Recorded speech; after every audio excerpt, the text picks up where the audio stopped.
IronSquid TV, and that's going to be the most exciting part when we have actually creators, seed cast, and live. That will make up for some pretty sick games. Yeah, absolutely will. Our map is loading up here. It's going to be, of course, Dimaga versus Ziktomini. As you said, the map number 1 will be Core Hall City, the fast expand map, as I like to call it, because you have an in-base expansion. That's still the map where I feel a little bit weird about it. You know, Yeah. you only have to defend one ramp as a Terran player. That's, of course, pretty awesome. And also, as a Protoss, you can still wall, especially against Zerg. But I don't know, it's always a little bit weird. I think it all depends on the third map and how exactly you toy around with that. And here we are already live in the game. Yep, and of course, starting at the top right is Western Wolves Ziktomini. And there's the good luck, have fun, good game from Dimaga. Yep.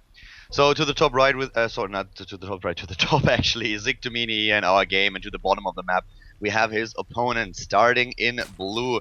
It's the Zerg player for MTW. It is Dimaga. And I have to say, every single time I see Dimaga play, the one thing that really stands out to me is his style that he uses against Protoss, where he just goes for the banelings. We have seen that just recently at the WCG and also at BWC from another player from lower league, actually. Yeah, and that's a very interesting style that I think more people will start to show some of in the future, because it's definitely one that is good to mix into your builds from time to time. Maybe not the best standard build or opener, but definitely one to mess around with. And you know, you've been casting a little bit of Heart of the Swarm, and I've been watching a lot of replays. But as you mentioned before, ZVZ is, I think, the matchup I've seen the very least. I've been playing almost exclusively Terran when I play Heart of the Swarm, so I haven't been playing any ZVZs either. So I'm really curious to see how this matchup has evolved.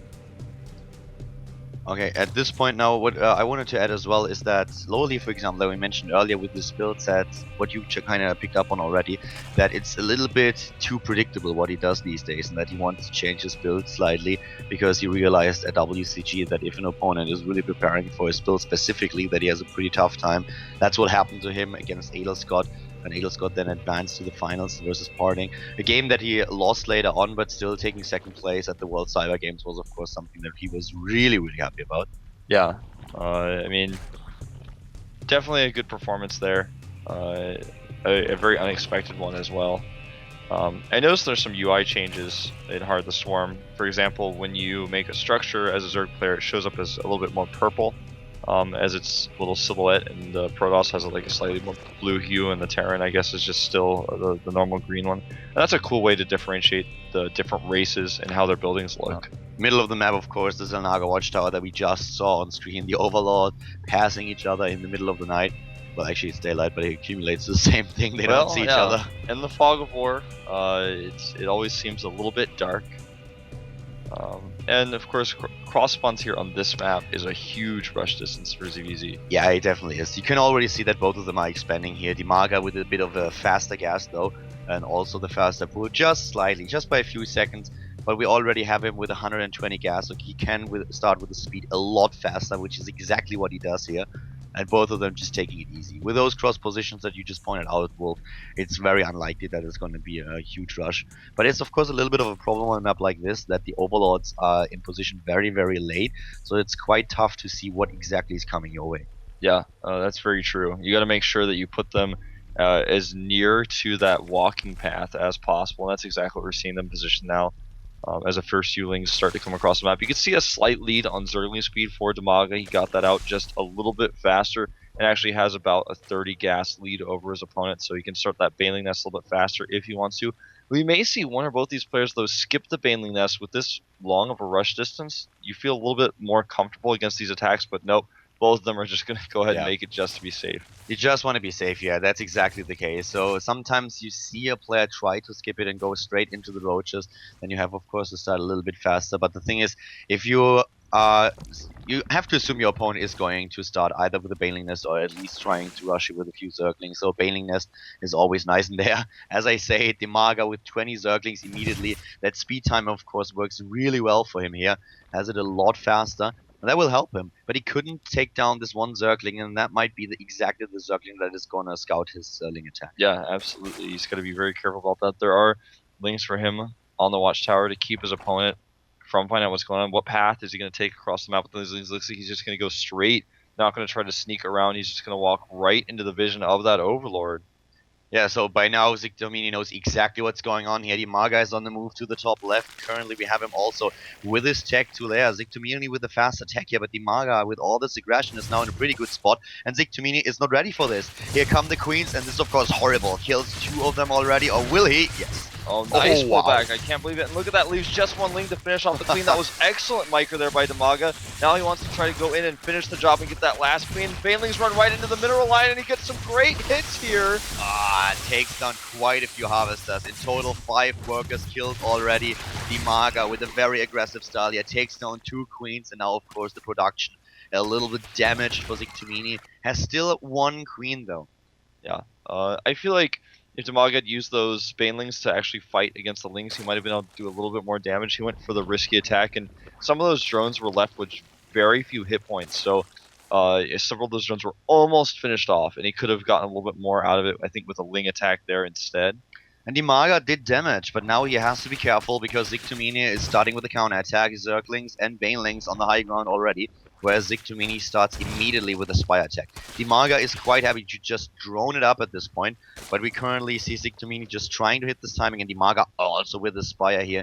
So we have immediately Muta versus Muta on this map on Coral City, and that's going to be quite interesting because it comes down to how much gas you have, how good your economy is, and currently Dimaga is a little bit in the lead here. Yeah, he definitely is. He's gonna lose a Baneling there or 2, but trade's okay, and has that slight lead in economy, as you mentioned. Oh, that was not a good Baneling hit. No. But at this point, Muta versus Muta seems like a good choice on this map because to counterattack with roaches, for example, is just not realistic on a map of this size. It's not going to be effective. It's going to take way too long for the roaches to walk across the map. And while we have the Banelings just morphing, I want to give a quick shout out to our observer today. It's actually Funkadelic, a Grandmaster player from Europe who is doing the observing here for the Heart of the Swarm show match, and later on, of course, also for our group at the IronSquid tournament. And here we go again, Dimaga on the move with the Baneling that he has. In total, he has 5 already. He's trying to move in, still a little bit of a lead in Harvest account here, but tries to put pressure onto his opponent. And Ziktomini now with the Roach Warren, with the Evolution Chamber.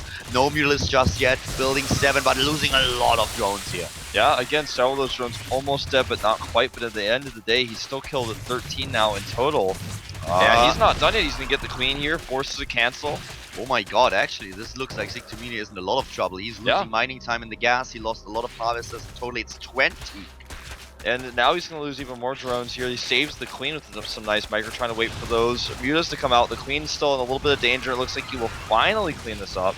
But the Mutalisks have of course been spotted. Dimaga already knew about the Spire, and now he knows about the Mutalisks, and he has the better economy. There is no gas being mined from the 2 extractors in the main base. Dimaga is now on the, well, he's just preparing. He's getting more and more Mutalisks. He's getting the armor upgrade already. Of course, tries to save his Overlords here, which is not gonna happen.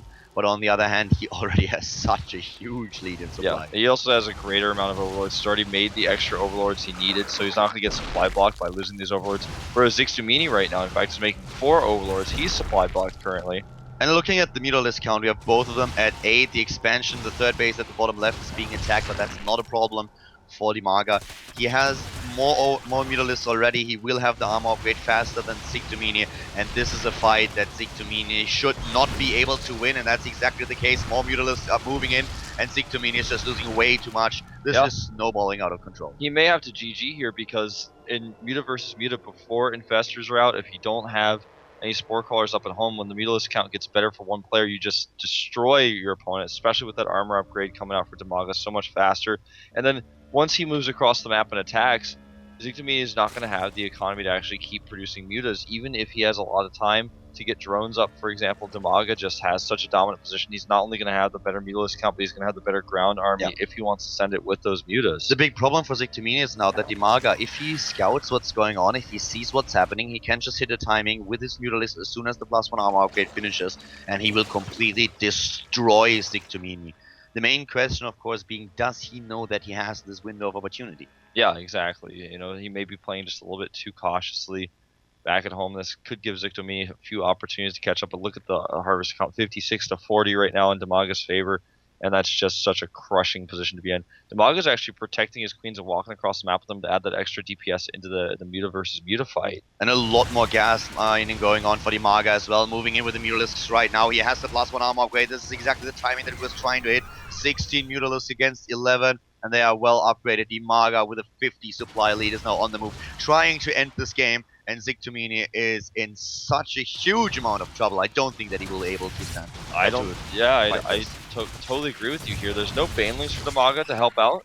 That's something he's trying to decide, I feel, right now, whether he wants to make them, because if he had a few banelings, he could really just crush that ground army. But now he actually just uses the mutas against it, and there's no way Ziktomini can hold this. +1 armor finishes for him now, but Dimaga with already +1 the way for his mutas.